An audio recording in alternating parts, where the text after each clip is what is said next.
Item ಯಾವುದೇ ಇರಲಿ try ಮಾಡಿ ಆಚಿ ಚಿಕನ್ ಮಸಾಲಾ. ವಿನಯ್ ಕುಲಕರ್ಣಿಗೆ ಜೀವಾವಧಿ ಶಿಕ್ಷೆ ಪ್ರಕಟ ಆಗಿದೆ. ನಿನ್ನೆ ಕೋರ್ಟ್ನಲ್ಲಿ ಜೀವಾವಧಿ ಶಿಕ್ಷೆಯನ್ನ ಪ್ರಕಟ ಮಾಡಲಾಗಿದೆ. ಒಟ್ಟು 17 ಜನ ಆರೋಪಿಗಳು ಇದ್ದದ್ದು.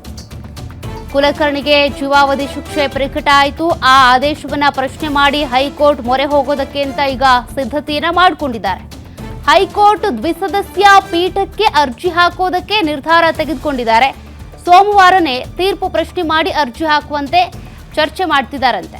ಶಾಸಕ ಸ್ಥಾನ ಕಳೆದುಕೊಳ್ಳುವಂತಹ ಭೀತಿಯಲ್ಲಿ ವಿನಯ್ ಕುಲಕರ್ಣಿ ಇರುವಂತದ್ದು. 1 ತಿಂಗಳ ಒಳಗೆ ಸ್ಟೇ ತಂದಿಲ್ಲ ಅಂತಂದ್ರೆ ಶಾಸಕ ಸ್ಥಾನಕ್ಕೂ ಕೂಡ ಕುತ್ತು ಅನರ್ಹಗೊಳ್ತಾರೆ. ಶತಾಯಗತಾಯ ಶಾಸಕ ಸ್ಥಾನವನ್ನ ಉಳಿಸ್ಕೊಳ್ಳೇಬೇಕು ಅಂತೇಳಿ ವಿನಯ್ ಹೋರಾಟಕ್ಕೆ ಸಜ್ಜಾಗಿದ್ದಾರೆ. ಅಂದ್ರೆ ಅವರ ಕುಟುಂಬಸ್ಥರು ಅರ್ಜಿಗೆ ನಿರ್ಧರಿಸ್ತಾ ಇದ್ದಂತೆ ಆಕ್ಷೇಪಣೆಗೆ ಸಿಬಿಐ ಕೂಡ ಸಹಜವಾಗಿಯೇ ತಯಾರಿ ಮಾಡಿಕೊಳ್ತಾ ಇದೆ. ಸಾಕ್ಷ್ಯಗಳ ಸಮೇತ ಹೈಕೋರ್ಟ್ ಅಲ್ಲಿ ಆಕ್ಷೇಪಣೆಗೆ ಸಿಬಿಐ ತಯಾರಿಯನ್ನ ಮಾಡಿಕೊಂಡಿದೆ. ಈಗಾಗಲೇ ಹಲವಾರು ಹಿಯರಿಂಗ್ಗಳನ್ನ ಗಮನಿಸಿದ ನಂತರ ವಾದ ಪ್ರತಿವಾದಗಳನ್ನ ಆಲಿಸಿನೇ ಕೋರ್ಟ್ ಈ ಒಂದು ಆದೇಶವನ್ನ ಕೊಟ್ಟಿರೋದು. ಶಿಕ್ಷೆಯ ಪ್ರಮಾಣವನ್ನ ನಿನ್ನೆ ಪ್ರಕಟ ಮಾಡಿರೋದು. ಬಟ್ ಹಂಗಿದ್ರೂ ಕೂಡ ತಮ್ಮ ಶಾಸಕ ಸ್ಥಾನವನ್ನ ಉಳಿಸ್ಕೊಳ್ಬೇಕು ಅನ್ನುವಂಥ ನಿಟ್ಟಿನಲ್ಲಿ ಈಗ ವಿನಯ್ ಕುಲಕರ್ಣಿಯವರ ಫ್ಯಾಮಿಲಿ ಕಾನೂನಾತ್ಮಕ ಹೋರಾಟಕ್ಕೆ ಅಂತ ತಯಾರಿ ಮಾಡಿಕೊಳ್ತಾ ಇದೆ. ಹೀಗಾಗಿ ವಿನಯ್ ಕುಲಕರ್ಣಿಯವರ ಪರವಾಗಿರುವಂಥ ವಕೀಲರೇನಿದ್ದಾರೆ ಒಂದು ಅರ್ಜಿಯನ್ನು ಸಲ್ಲಿಸೋದಕ್ಕೆ ತಯಾರಿ ಮಾಡ್ತಿದ್ದಾರೆ. ಪರಪ್ಪನ ಅಗ್ರಹಾರದ ಕ್ವಾರಂಟೈನ್ ಸೆಲ್ನಲ್ಲಿರುವಂಥ ವಿನಯ್ ಕುಲಕರ್ಣಿ ಜೈಲಿನೊಳಗೆ ಎಂಟ್ರಿ ಕೊಡ್ತಾ ಇದ್ದಂತೆ ವಿನಯ್ ಕುಲಕರ್ಣಿ ಕಣ್ಣೀರಿಟ್ಟಿದ್ದಾರೆ. ದಿಕ್ಕು ತೋಚದೆ ಒಬ್ಬಂಟಿಯಾಗಿ ಕೂತಿದ್ದಂಥ ವಿನಯ್ ಕುಲಕರ್ಣಿ ಮಾನಸಿಕ ಮತ್ತು ದೈಹಿಕವಾಗಿ ಬಳಲಿ ಬೆಂಡಾಗಿದ್ದಾರೆ. ವಿನಯ್ ಕುಲಕರ್ಣಿ ಯಾರ ಬಳಿಯೂ ಮಾತನಾಡ್ತಾ ಇಲ್ಲ, ಮೌನಕ್ಕೆ ಶರಣಾಗಿದ್ದಾರೆ.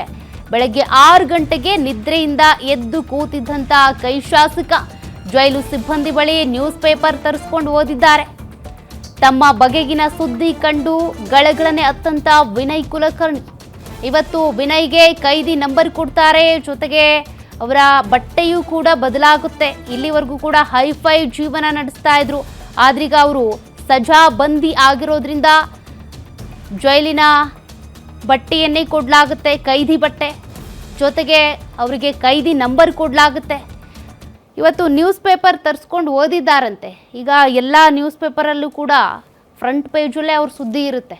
ಕಾರಣ ಮಾಜಿ ಸಚಿವ ಖುದ್ದಾಗಿ ಈಗ ಪ್ರಸ್ತುತ ಶಾಸಕರಾಗಿದ್ದಂಥವರು 10 ವರ್ಷಗಳ ಬಳಿಕ ಕೊಲೆ ಕೇಸ್ ಸಂಬಂಧ ಜೀವಾವಧಿ ಶಿಕ್ಷೆ ಪ್ರಕಟ ಆಗಿದೆ. ಅವೆಲ್ಲ ಸುದ್ದಿಯನ್ನು ನೋಡಿದಂಥ ವಿನಯ್ ಕುಲಕರ್ಣಿ ಗಳಗಳನೆ ಹತ್ತಿದ್ದಾರಂತೆ. ಸೆಲ್ನಲ್ಲಿ ಮೌನಕ್ಕೆ ಜಾರಿದ್ದಾರೆ. ಯಾರ ಜೊತೆನೂ ಮಾತನಾಡ್ತಾ ಇಲ್ಲ. ಬೆಳ್ಳಂಬೆಳಗ್ಗೆನೆ ಎದ್ದು ಕೂತಿದ್ದಾರೆ. ಕಣ್ಣಿಗೆ ನಿದ್ದೆ ಬರ್ತಾ ಇಲ್ಲ, ಊಟ ಸೇರ್ತಾ ಇಲ್ಲ.